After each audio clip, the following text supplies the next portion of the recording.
Hi, welcome to Voices. I am Andrew Burrows. I'm your host for this segment of Voices. Today we have in studio with us Elder Hopeton Bansie from the Turks and Caicos Islands Mission. Elder Bansie, welcome to the show. Thank you, Pastor Morris. It's a pleasure and a privilege to be here at the Union Headquarters. And welcome to the Union's headquarters. It's always a pleasure to be home. It is good to have someone from the Turks and Caicos Islands on Voices this week. A few weeks ago, we had Pastor Isnord Wilson. Yes, and actually I'm happy to be here. And we did enjoy that interview thanks to Facebook and other social media. Yes. We there in Turks and Caicos were able to watch the recording with Pastor Isnord. At Voices, we try to put the shows online so that our sister fields that do not see it on cable can get it on the internet. But you are here on Voices. Elder Bansie, tell us who is Hopeton Bansie? Hopeton Bansie. Hopeton Bansie is a humble servant from Jamaica, large family, about 9 of us. Grew up from a noble upbringing, and then I felt my only way out of the environment from which I was born was to get education, because I grew up in what we call the inner city, the ghetto of Jamaica. And I was exposed to poverty at many different shape and form. So from then I was motivated that the only way I could escape going into a similar path was to pursue a path of education, be disciplined, so I could move from that environment. And I'm thankful that the Lord has enabled me to get education and where I am today because of how He has worked and blessed me. Of course, I'm married to the beautiful Anastasia Ferguson from the Bahamas. They always say it's best in the Bahamas or better in the Bahamas. All right, yes. So when I met her, I know it couldn't be no better. All right. Now, so you say you're originally from Jamaica. Yes. Okay. And where exactly did you do your education? I studied primarily because my path was the quickest way to get money and the quickest way to educate myself. So I went from high school into the work world. And then from the work world, I found myself to a professional qualification where I pursued the ACCA, which is the equivalent of the American CPA. So I'm a practicing registered chartered accountant. So you in the business area, chartered accountant? Right. Again, I felt it was the quickest route to be self-sustaining, giving myself the opportunity to earn on the side and work and to be one day an entrepreneur on my own. Were you always employed by the church? Were you always employed by the church? No, I spent many years working in corporate Jamaica. I spent a few years in auditing, doing statutory audit, and then I spent about 10 years in banking. But although I was a banker, although I worked in banking, I was never a banker. I always say I'm an accountant with banking experience. So all my working experience has been in accounting. So most of my work years has really been out of the church work. And you were, when you began working for the church, I know I saw you at the former West Indies Union office. You were employed there at the former West Indies Union in the Treasury Department or Accounting Department? Pastor Boris, that was interesting because I joined the church very late.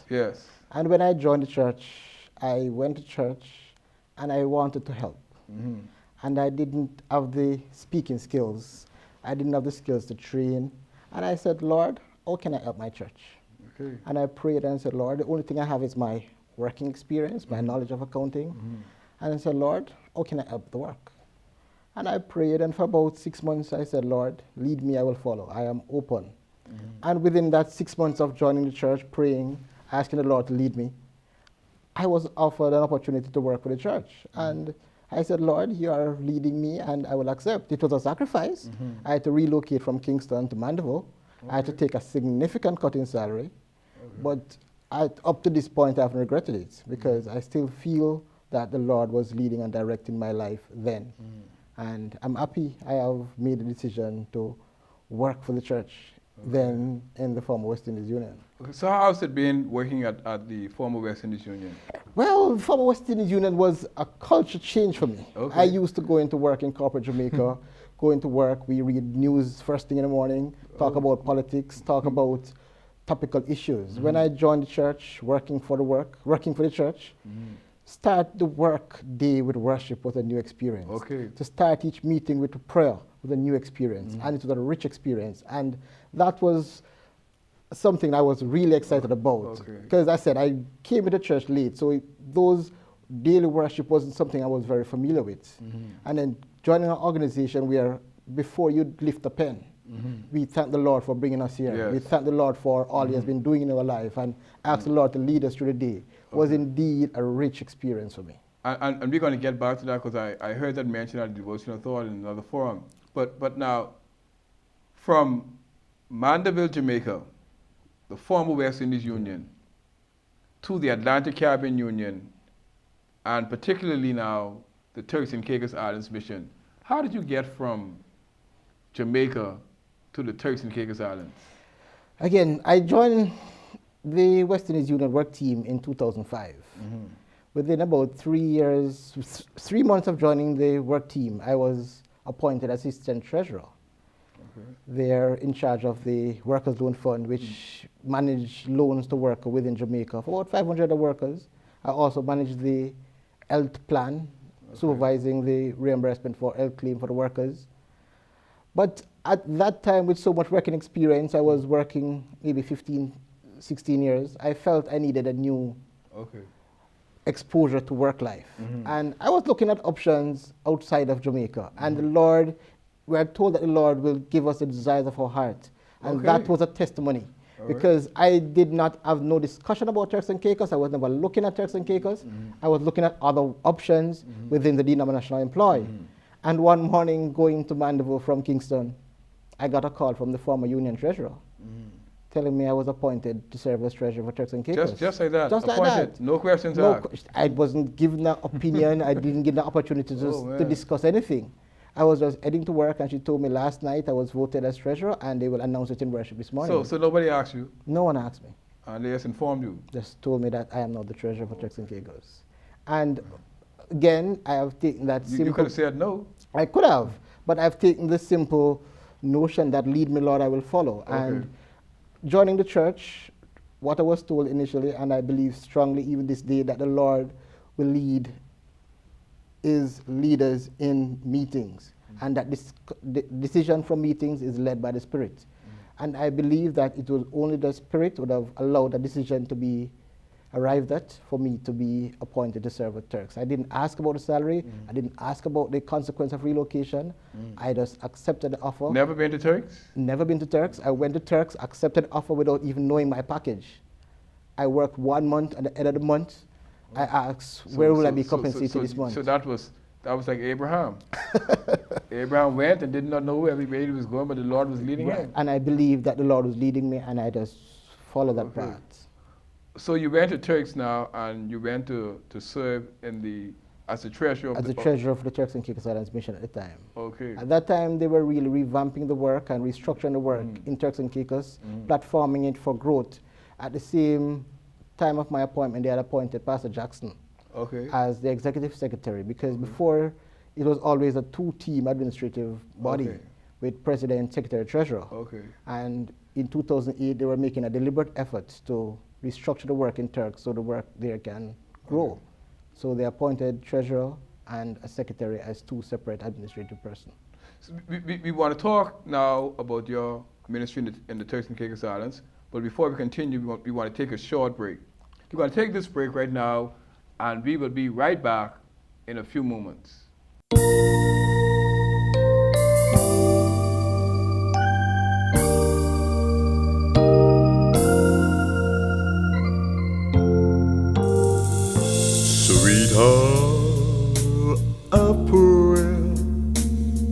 Sweet April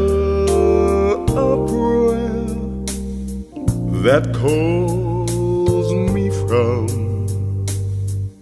a world of care, and it bids me at my Father's throne make all my wants and my wishes known.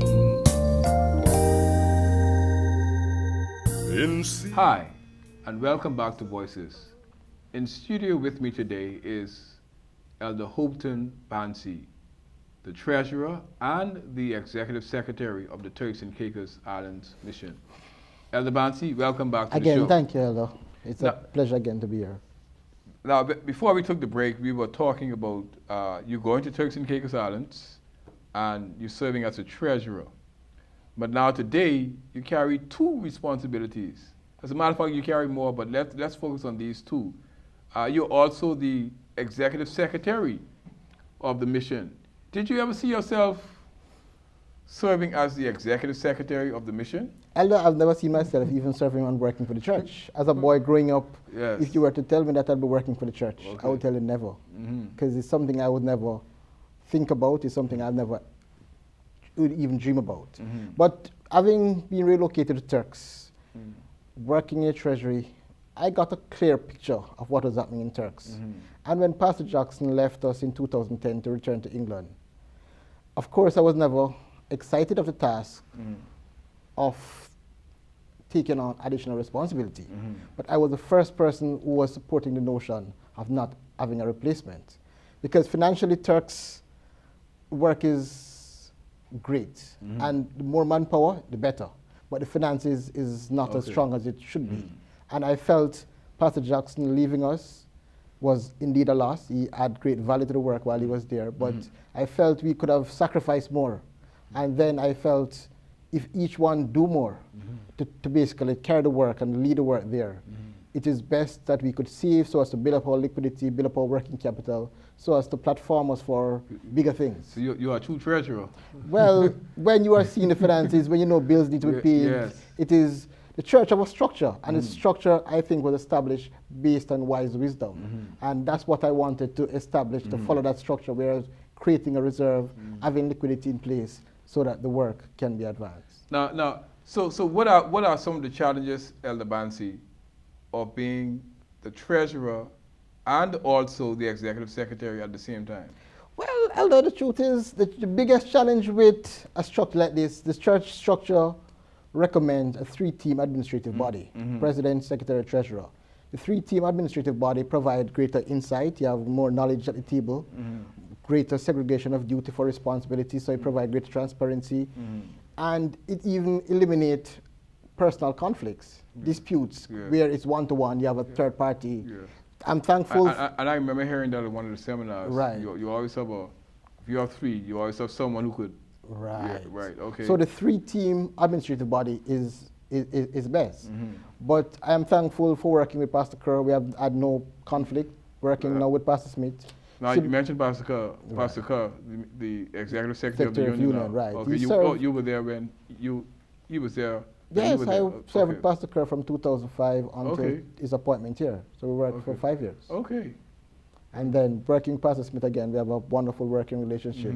But it is still best to have a three-member administrative team. But notwithstanding that, wherever we work, we have to look at the context and the circumstances. And if the circumstances require that each one of us sacrifice more so as to create within us a liquidity, create working capital, and provide savings so that the work can advance in the long run, I think it is best. And that is why I'm happy to take on that additional responsibility and serve as secretary for the mission, in addition to carrying the load of treasurer. So how long do you see yourself in this role? The truth is, Elder, I wish it could change tomorrow. But unfortunately, finances is not allowing it to change tomorrow. But I hope it is changed as soon as possible. Because as I mentioned before, there are immense benefits that can be derived from having a third administrative person. Because again, it provides greater knowledge at the discussion table, provide all the benefits I shared before. So the sooner the better. And I am looking forward to that day when we have more ideas, so three of us can sit down and discuss ways to advance the work. So now, do you feel the Lord leading you into other directions, from working in the treasury now, the executive secretary, and sometimes it's close to the pastoral ministry? The Lord has called his people. And I believe the Lord has led me where I am to serve as treasurer. When I was a boy, my dad always telling me that he wants me to be a pastor. But I am happy that I have a wife as a pastor. So we're going to get to your wife in a bit. So although in the home, I'm not the pastor, but in our home, there's a pastor at home, and my dad will be still proud of me. But at this point, we're going to get to your wife in a bit. At this point, I am open to the leading of the Lord, but currently now I feel impressed to serve as an accountant. I see myself as an accountant. I want to continue using my accounting knowledge for the work of the church. Now, just share with us. We always say the Turks and Caicos Islands mission, and there are some other fields in the union where we say like the Cayman Islands Conference, the South Bahamas Conference, and the North Bahamas Conference. And of the 4 fields, we have that name tag attached mission. What for the benefit of our viewers and our audience, what is the difference between a mission and a conference? Okay, the mission and conference, they are structures of the denominational work. And you normally go through stages. So you started as a district or a field, and then you move from field to mission, then from mission to conference. You grow based on the development of the work, you grow based on the finances, and you grow based on self-sustainability. And for Turks and Caicos, we have been in existence for a long time. I can say 100 years that the work started in Turks and Caicos. But we have faced great challenges there in Turks. So our biggest difference now between Turks and Caicos Islands Mission and Turks and Caicos Islands Conference is to get the finances together. We need to establish and realize a working capital of 100%. We need to establish and realize a liquidity of 100%. We need to have in place structures so as the work can advance. Currently, as a mission, our administrative body is appointed and elected by the union in session. As a conference, the administrative team and directors are appointed and elected at conference session, where constituents of the church, of the field, meet and appoint the leaders. As a mission, we don't get that privilege. And again, that is why I said it's part of a growth process, where as a mission, you try to develop leaders, develop the structure there, so workers, pastors, and members can be empowered to basically take the work on their own and run with it. So are there any projections you could, in terms of when do you think, or any projections toward becoming a conference? The truth is, Elder, when I was appointed to serve as treasurer in Turks, that was part of the strategic plan of the former West Indies Union to position Turks as a conference. So they started with appointing the 3-member administrative team with Pastor Jackson, myself, Pastor Kerr. And then it was going there that we also, for the first time, were able to see the true financial state of Turks. Because Turks were never externally audited before my appointment. So we were not able to see the true position, the financial position. So having gone to Turks, get the statements together, we were able to see how far behind our finances were in Turks and Caicos, and we realized what needed to be done. So in terms of the strategic plan, we are hoping that in short order, we will get our liquidity in place, bringing it to the 100% that is required, get our working capital in place, bringing it to the 100%. Another challenge we have in Turks is administrative office. Currently now we are renting, and we are hoping also to start construction on a mission office, hopefully by this year. We have identified a land on a church property which we plan to pursue for headquarters for our office. So that is part of our plan. And another challenge we have in Turks, which is not necessarily hindering the work from moving from conference to a mission, from mission to a conference, but we also want to grow the work amongst the native population. The work there is strongly dominated by foreigners, expatriates, and we want to empower the native. We want to get the native to increase in percentage so that they on their own can spread the word, do evangelism, do Bible work, do pastors. If you look at the pastoral team, all our pastors are really from outside of territory. We are hoping that one day we can find indigenous Turks and Caicos Islanders to be in the ministry and to do further work for the ministry. We are happy and we are making deliberate efforts to empower those Turks and Caicos Islanders that we have in the church. So we try to put them into leadership. We try to empower them as best as possible. For most of our churches where we have indigenous Turks and Caicos Islanders. They serve as first elders. And not because they're Turks and Caicos Islanders. They're also well equipped and well qualified. But we want to get not only in few churches, we are hoping over time we can get them in all the churches. And to get them, again, having a passion to go into ministry and to take on greater responsibility therein the work. So as the executive secretary now, what is the membership of the Turks and Caicos Islands Mission? Turks and Caicos Island membership now stands at about 2,600 and about 34. Okay. And we have 9 churches, 1 company. 9 churches across how many islands? We have 4 islands with 4 islands. presence. We have in Providenciales, we have 5 congregations. In Grand Turk, which is the capital, we have 2. In North Caicos, 1. South Caicos, 1. Okay.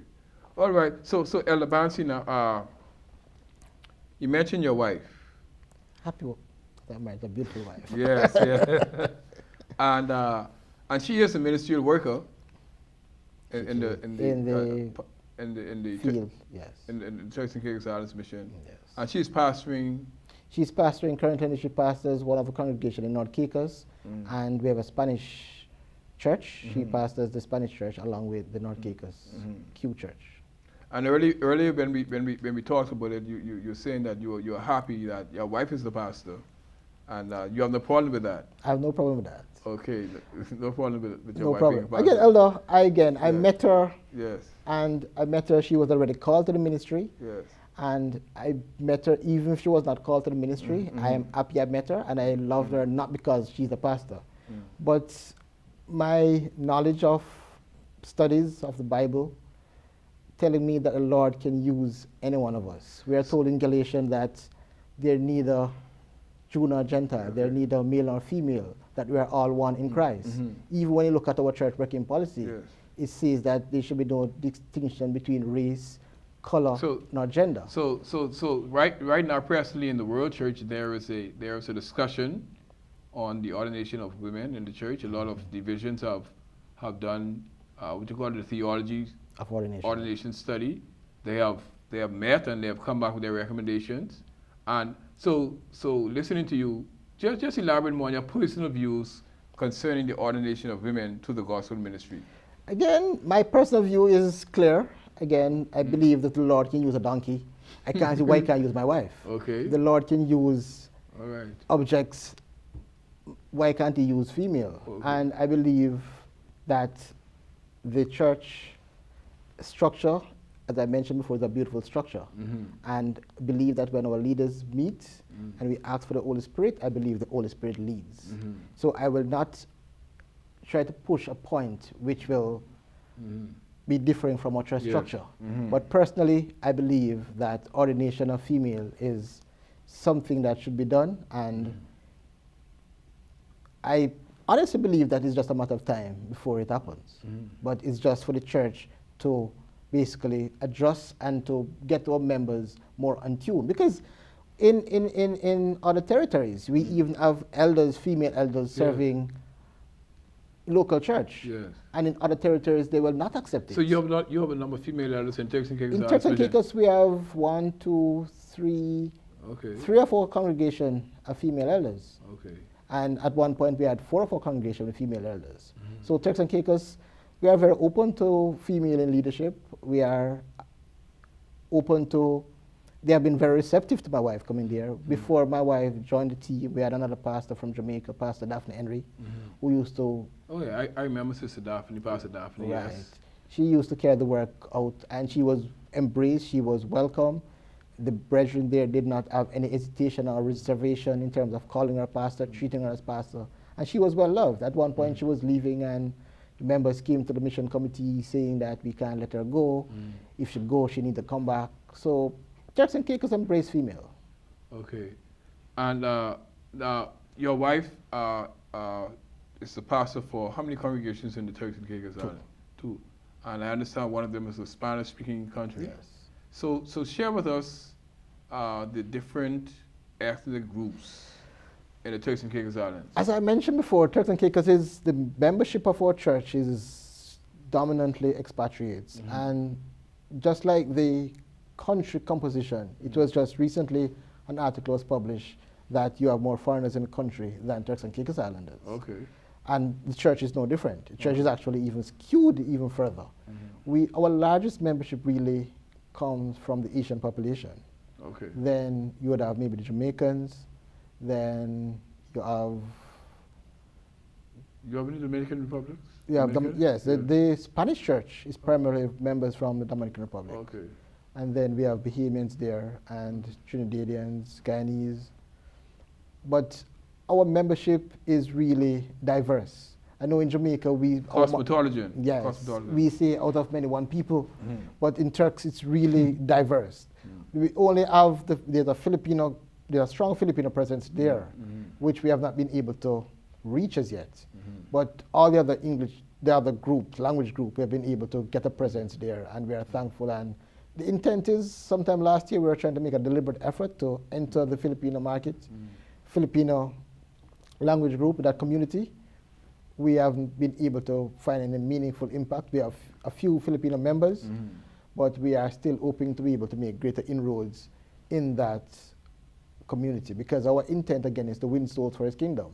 So wherever you are from, we are going to preach, teach, and to baptize. And if you have Chinese coming there, we're going to preach, teach, and baptize. Anywhere you're from, we are going to teach and bring that message to you.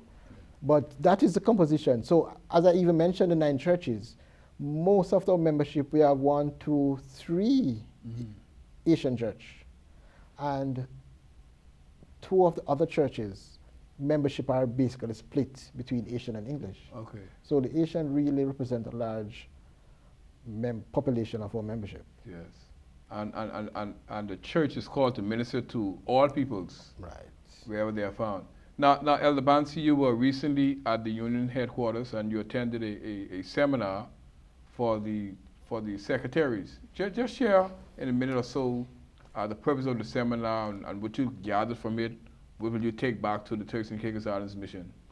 Thank you, Elder. The secretariat function is a very important function. And having served in that department since 2010, one of the greatest challenges we have had is to capture the church membership records. And we are happy that the division is coming on board to assist us, where they are not only giving us training, they're also providing a tool. They're providing this ACMS, yes, Adventist Church Management Church, System, right, yes, which will capture at each level the church membership records. So that was the purpose of the seminar? Yes, it was to bring to us, basically just introduce this system to us, for us to now basically go and prepare, get our books in order, so as to be transitioned from our primitive way of capturing members and recording members to the 2014 way of capturing. 2014 and beyond. Yes. Yes. Where we can just go on our smartphone and any person with smartphones. Yes, you can go on the internet, you can go on the smartphone. iPads. Samsung Galaxy Pad. Yeah. And view a member status. If you want to transfer a member, you don't have to go through the long process. You can do it in the comfort of your home, providing you have the sufficient authorization from your church board. And that is the way of the future. We need to make things be easier, greater record keeping, greater transparency, and I'm happy for that training that took place this week at the union, and I'm looking forward to the implementation of that system in our field in Turks and Caicos. Because as I mentioned earlier, the members, since I've been there, have been pushing to even purchase a platform, a software, so as to manage membership. And I'm happy that the division are coming to our aid, giving us this free of cost. Yeah. Free of cost? Yes, free of cost. Okay. And I think it was an initiative from a field in Brazil, where they gave the World Church free of cost, and they are sharing the blessing. They got it free, they're giving us free. So, Elder Bansie, your work is cut out for you, sir. Executive Secretary, and with this new system coming on, when you go back to your home field, you have a lot of training to do. You're also the treasurer. And of course, I know from the union standpoint, you do a number of other things. And so your work is cut out for you, but I believe you're well equipped, and God is able to keep you. Thank you. As we close this segment of Voices, any final words you would just like to say to our viewing audience? Well, as I would share with everyone, as disciples for His cause, our purpose is to preach, teach, and baptize. And each day we should live our life asking the Lord to lead us and let His will be done. If we allow the Lord to lead us daily, daily we will enable His purpose to be realized in all our pursuits and all our plans. And let God be given the praise for all our gains, all our successes, and all our achievements. Well, that's it. Thank you so much, Elder Bansie, for being here on Voices. It was a pleasure being here. And we hope you, as you go back to the Turks and Caicos Islands mission, that you will take our greetings to your fellow administrator, Pastor Michael Smith, and all the pastors and the members there. Ladies and gentlemen, this has been Voices. We had in studio with us for this segment Elder Hopeton Bansie, the Treasurer, Secretary of the Turks and Caicos Islands Mission. Until next time, God bless.